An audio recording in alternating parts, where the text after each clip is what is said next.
పొందలేకపోవచ్చున్నారు. చాలా ఇక్కడ చూసినట్లయితే మనుషులందరూ కూడా జన్మతః పాపులే.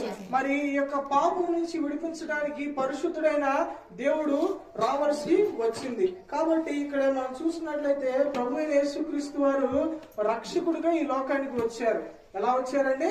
రక్షకుడిగా ఈ లోకానికి వచ్చారు. అదే విధంగా పాపం వల్ల మనిషి ఏం పొందుకున్నాడంటే మరణాన్ని పొందుకున్నాడు.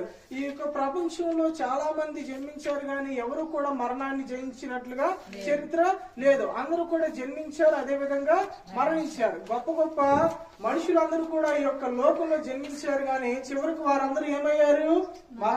మరణాన్ని రుచి చూశారు. అయితే ప్రభు అయిన యేసుక్రీస్తు వారిలో ఉన్న ప్రత్యేకత ఏంటంటే గనక ఆయన మానవుడిగా ఈ లోకానికి వచ్చి తాను జీవించి మరణించి తిరిగి పునరుద్ధానుడై తిరిగి లేచాడు. దేవుని స్తోత్రం. హల్లెలూయా.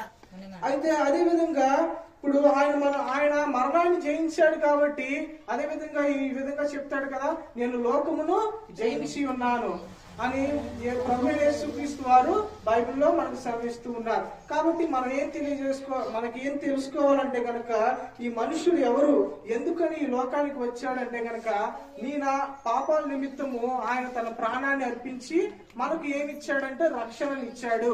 ఏమిచ్చాడు? రక్షణ ఇచ్చాడు. ఈ యొక్క క్రిస్మస్ మెసేజ్ గా, ఈ యొక్క క్రిస్మస్ సందేశంగా మనం ఈ రోజు ఏం తెలుసుకోవాలంటే యేసు ప్రభు ఎందుకని ఈ లోకానికి వచ్చాడంటే ఆయన నిన్ను నన్ను రక్షించడానికి ఈ లోకానికి వచ్చాడు. కాబట్టి మొదటి ప్రశ్నకు మనం జవాబు చూసినట్లయితే ఎవరు అన్న విషయాన్ని మనం చూస్తే ఎవరు ఈ యొక్క వ్యక్తి అంటే ప్రభు అయిన యేసుక్రీస్తు